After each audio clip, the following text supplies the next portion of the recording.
Sekarang saya tanya, Quran itu melatih kita gini. Quran itu sederhana kalau ngelatih tauhid, tapi orang pasti ingat.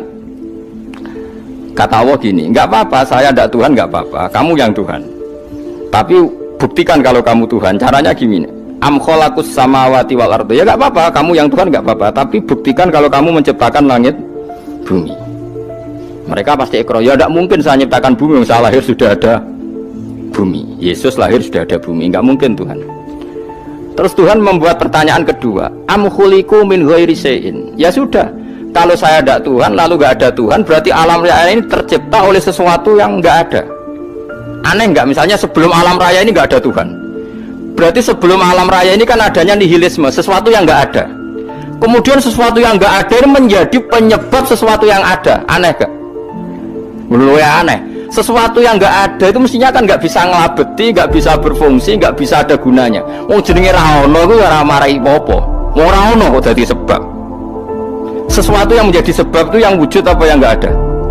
Yang wujud. Saya takut. Nah kalau nggak ada Tuhan berarti alam raya ini lalu sebabnya apa? Ya dari ketiadaan, lalu tiada itu menjadi sebab. Yang tiada kok jadi sebab itu tekemil. Mikir. Di mana-mana yang sebab itu harus barang yang wujud. Nggak boleh tiada kok jadi sebab. Ini kan jadi aneh, sesuatu yang tiada menyebabkan sesuatu yang ada. Terus dia bilang, ya pokoknya ronde ini kalah, tahu kemana? Pikir nganti mati temenang aku ini. Makanya sebetulnya dalam ilmu mantek, pertama itu kita tidak harus iman Tuhan itu namanya Allah, tidak harus. Makanya pertama dikenalkan, sementing kenal Tuhan itu ada dulu, disebut zat sing wajibil wujud, belum disebut namanya Allah. Allah itu disebut nama Islam, itu paham ya? Saya ulang lagi, Allah disebut itu nama Islam. Tapi kalau penemuan akal hanya sampai kita ini butuh zat sing wajibil wujud, sing menjadi penyebab semua alam raya ini. Di bahasa Arab disebut musabbibul asbab. Belum menyebut Allah musabbibul asbab. Islam pun pertama Iqra turun ya gak nyebut Allah. Iqra bismi rabbikal ladzi khalaq, khalaqal insana min 'alaq. Iqra wa rabbuka. Tuhan itu siapa? Yang mencipta.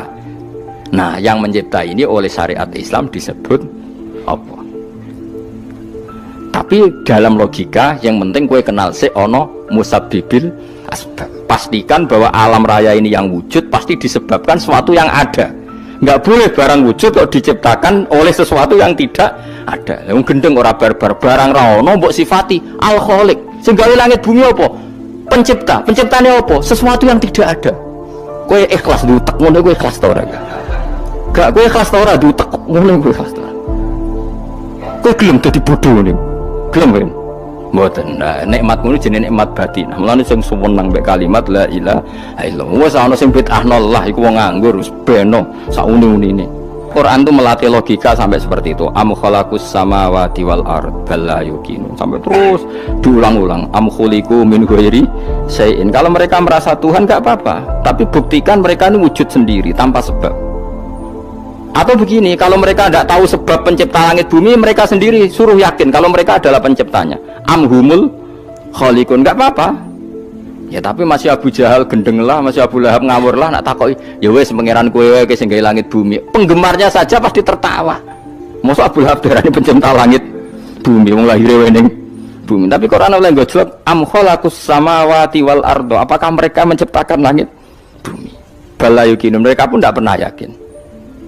Jadi itu pangeran. Makanya di mana-mana orang alim itu suka debat.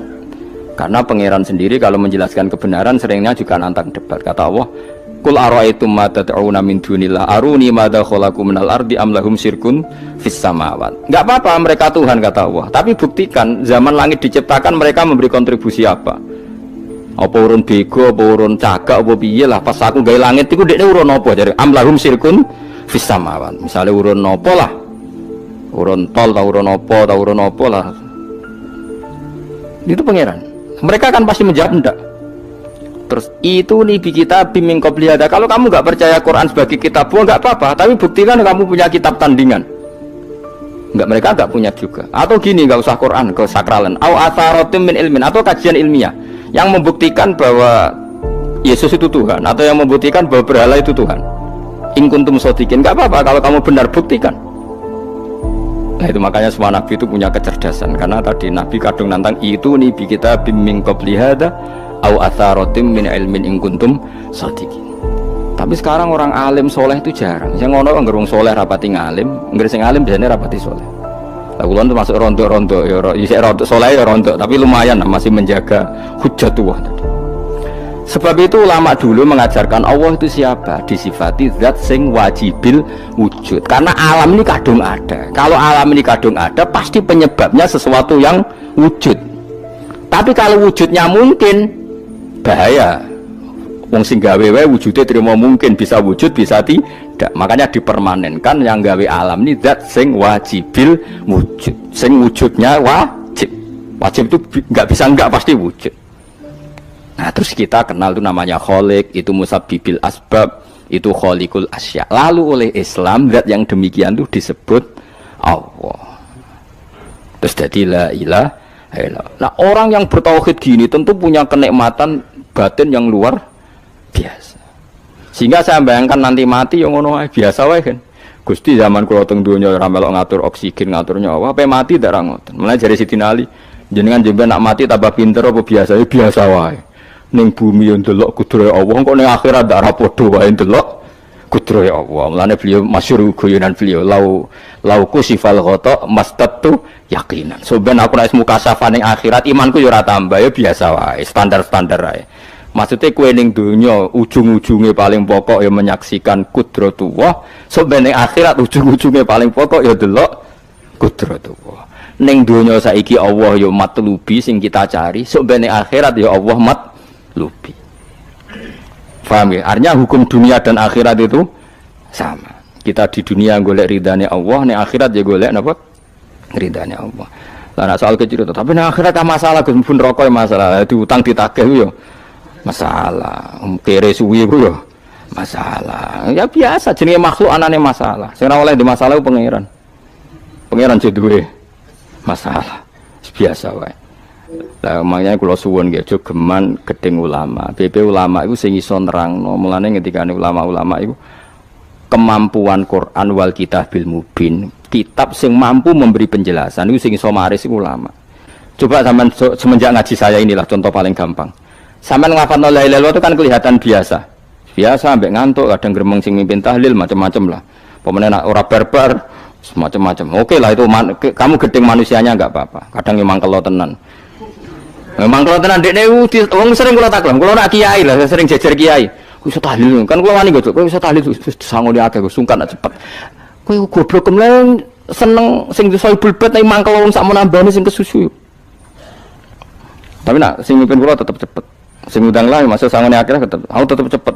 Kok boten nami tetep mandiin aku. Nak suwi malah ra mandi ya. Jadi di daerah saya itu ada mitos. Sampeyan ngerti Istanbul, Quran kecil itu, sing jarine jimat itu. Tapi jarine saiki diproduk teng Kudus kathah 20.000 regane. Jadi di Kliwon itu regane pinten?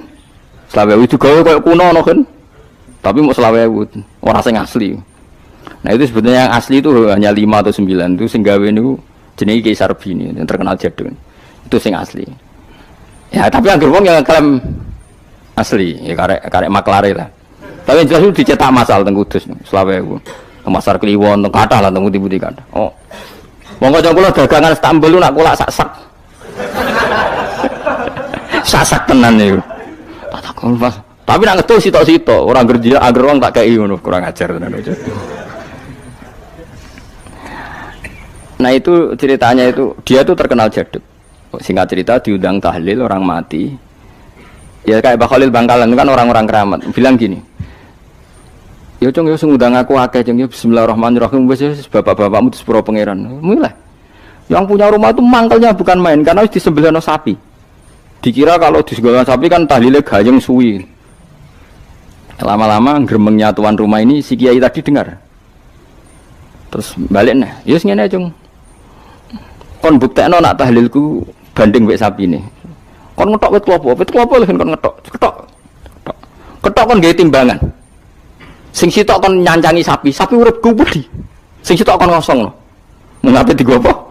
Timbangan wit klopo, ketok digo timbangan. Disakseni wong akeh, malane terus tampil keramat tuh, saking wong akeh. Dekne muni bis wis jumpat sing sapi kalah.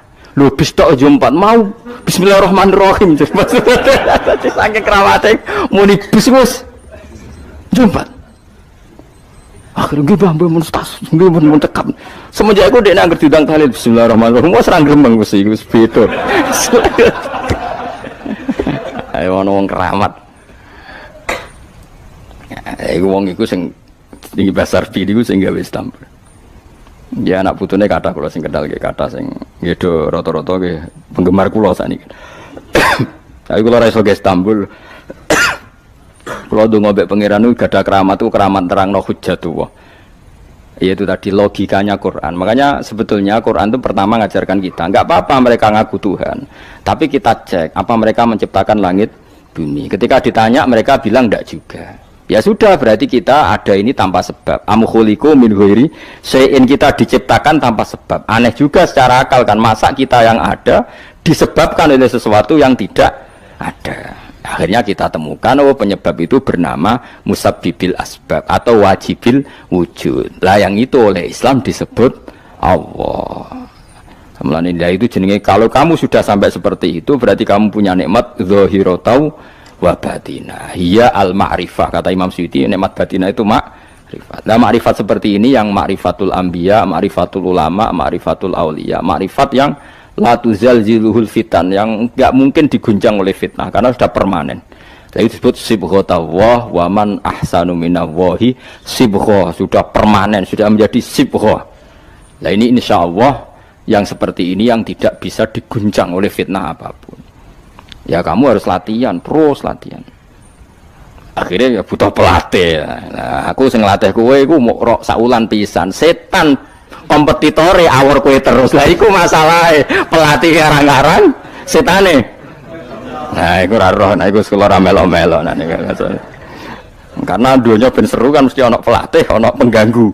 Lah pelatih saulan pisan penggangune aja. Tapi sekali yakin inna kaidas syaitani kana napa dhaifa. Sekali yakin wae anggere ja'al haqqu wa zaqal batil. Wis masuk awar bedino piye barang batil tetep zaqal haqq napa ja'al haqqu wa zaqal batil. Wis yakin ya yakin itu yakin.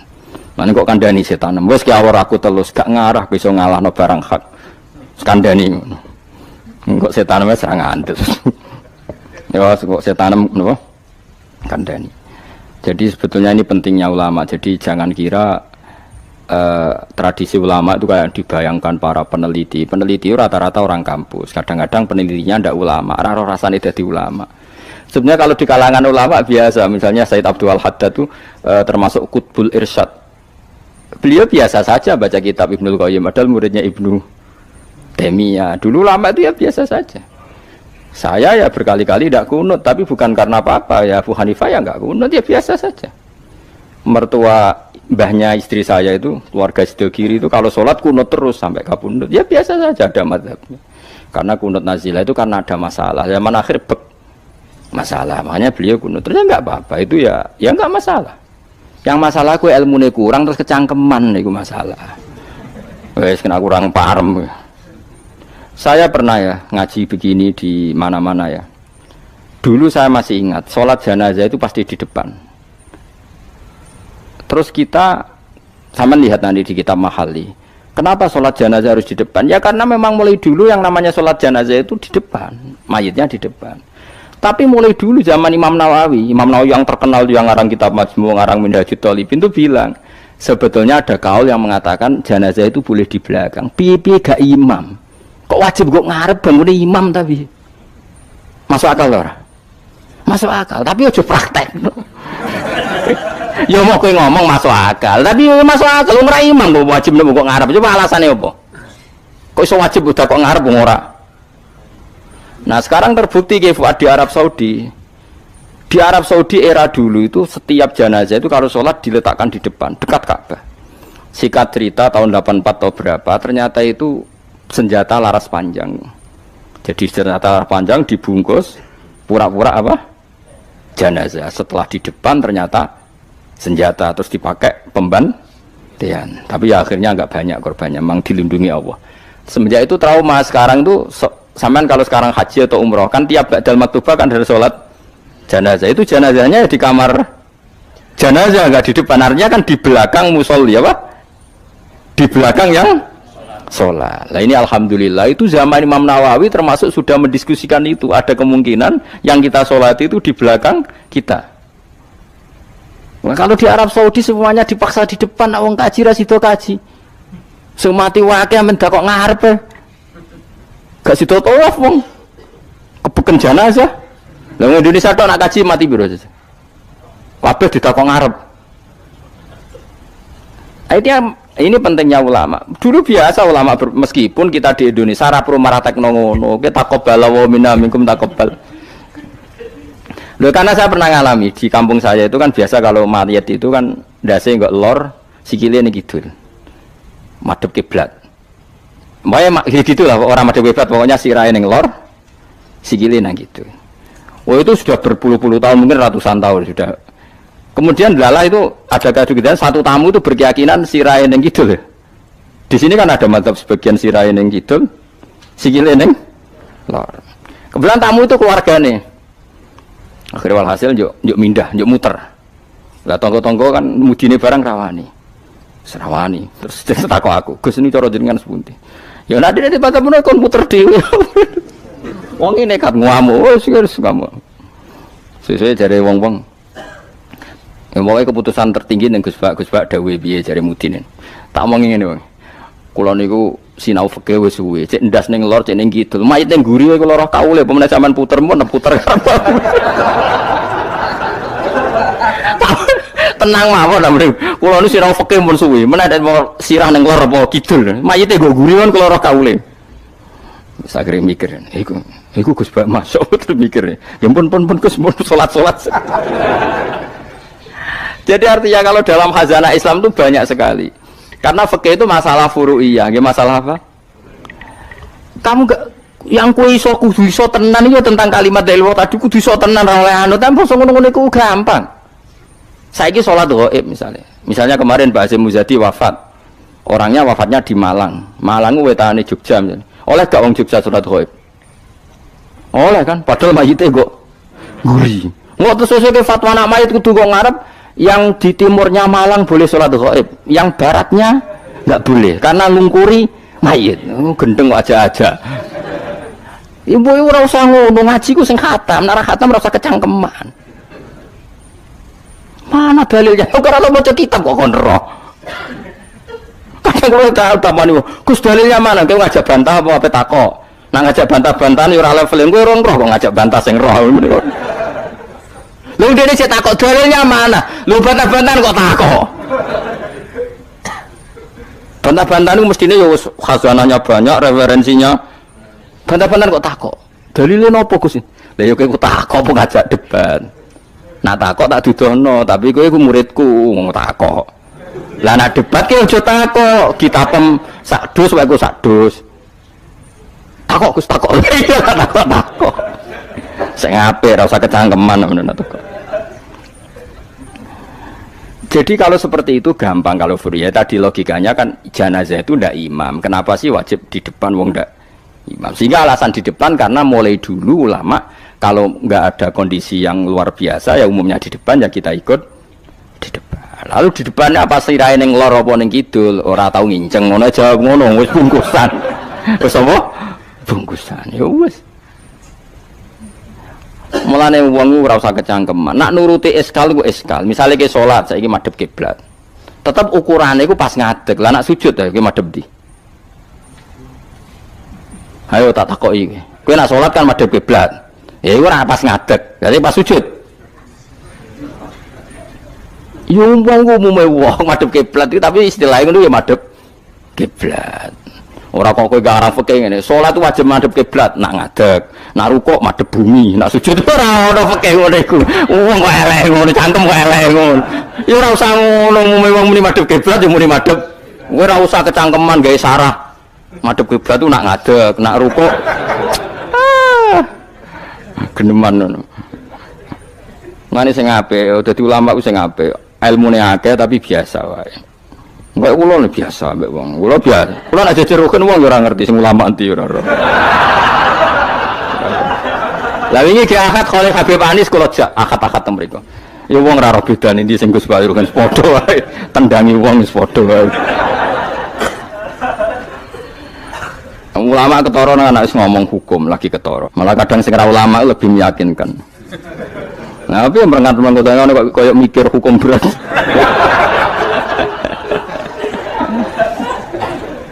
Saya kalau baleni malih. Jadi yang wajib permanen itu ma'rifatullah. Nggih napa? Ma'rifatullah. Kula suwun ma'rifatullah sing permanen. Disebut napa? Alaiha nahya wa alaiha namut wa alaiha nub'as. Nah istilah teng Quran apa inna sholati wa nusuki wa mahyaya wa mamati lillah. Kowe saiki urip iku ya ora karepmu dhewe, karep kersane Allah. Kowe mati ya ora karepmu dhewe, kersane Allah. Nak zaman kowe urip tidak dalam kendali Anda, setelah mati pun tidak dalam kendali Anda. Kowe ngerti-ngerti urip, ngerti-ngerti mati, ngerti-ngerti bangkit kau kubur. Berarti kabeh ku lillahi rabbil alamin. Ya sudah, seperti itu yang kita akan alami. Nah, lalu kita sanggup kalimat, yang kalimat ini pula kita hidup, kalimat ini pula kita mati. Itu dalam makna ilmu hakikat. Nah makna ilmu syariat juga gampang. Aku wani urip ya mergo bela-belani la ilaha illallah. Umpama aku mati ya demi kalimat la ilaha illallah. Aja kok mati karena melok lomba terus mati. Ya mati ya berlomba dalam mempertahankan la ilaha illallah. Itu makna syariat. Nah kita harapkan makna ini dua-duanya ada. Secara syariat kita hidup ya demi ngurip-ngurip la ilaha illallah. Disebut diilai kalimatillah. Kayak aku, mulane kula nak mulang semangat. Aku wani urip demi mulang kalimat la ilaha illallah. Aku wani mati mergo wis rumangsa sangu. La ilaha illallah itu makna syariat. Kalau makna hakikat, kowe gelem ra gelem uripem ya mergo kersane Allah, ora mergo kersam. Kowe gelem ra gelem matimu ya mergo Allah sing ngersakno, ora mergo kersamu. Itu disebut inna sholati wa nusuki wa mahyaya wa mamati lillahi rabbil alamin. Piye mergo hakikate wala syari kalah. Allah kalau menghendaki enggak ada yang bisa menandingi, enggak ada sekutunya. Artinya fakullu makana fi hadzal alam dunyan wa ukhra kabeh kullun bimuradillah. Nah itu yang makna hakikat. Nah tapi kan enggak masalah kita punya ilmu syariat juga punya ilmu hakikat, enggak masalah. Umat ini cukup bisa menampung ilmu syariat dan hakikat. Problemnya di zaman akhir ana wong sing sok hakikat. Si bebo gendeng jadab, si bebo rasolat jari solat ini Mekah, kadang goblok kira karuan. Lah ora goblok ya, ini Mbah Mun nak cerita kula. Wali rata-rata goblok. Lah bodoh nih kok goblok kira karuan. Mereka dulu itu ada orang ngaku wali. Bareng Jumatan, teng mriki nak bare jam berapa Pak? Jumatan. Jam 1 ya. Ditakoki, "Mbah kok mboten Jumatan, Mbah?" Wis Jumatan ning Mekah, jeng lha goblok ora karuan. Ning Mekah iki jam 10, apa Jumatan mbek sapa? Itu kan ketok goblok e. Wong ra Jumatan jam 1 jare muni bar Jumatan ning Mekah. Ning Mekah ku kacak 4 jam. Berarti jam piro ning Mekah? Jam 10 sudah 100 burung. Mesti ini adekne bodoni mending engko aku Jumatan ning Mekah iku rada pinter. Mulai wis. Lah ya Mekah mbek Indonesia terpaut pinten? 4 jam. Dadi mbak kok mboten Jumatan. Aku wis Jumatan ning Mekah. Wis. Ning Mekah jam 10. Mulane wali ku tes, anggere aneh-aneh ku tes. Engko ketok gobloke. Sing wali amatir-amatir sing ngaku-ngaku tok. Nak wong alim kan kekasih pangeran, tapi biasanya rapati keramat, tapi para pangeran. Ngono adu pasot menang wong alim Kang tuntas kan. Adu pasot, tapi ora usah dijajal. Ngono tuntas tenan malah repot. Jadi paham nggih kula suwun nggih. Dadi sampean menjaga agama ini wani urip ya demi kalimat la ilaha illallah. Wani mati ya demi kalimat la ilaha illallah. Iku makna syariat, makna hakikat. Nyatane kowe urip ya ora ana liya kecuali kersane Allah. Kowe nyatane mati ya ora ana liya kecuali kersane Allah. Piye-piye kita iku ora duwe apa-apa. Wa ma tasyauna illa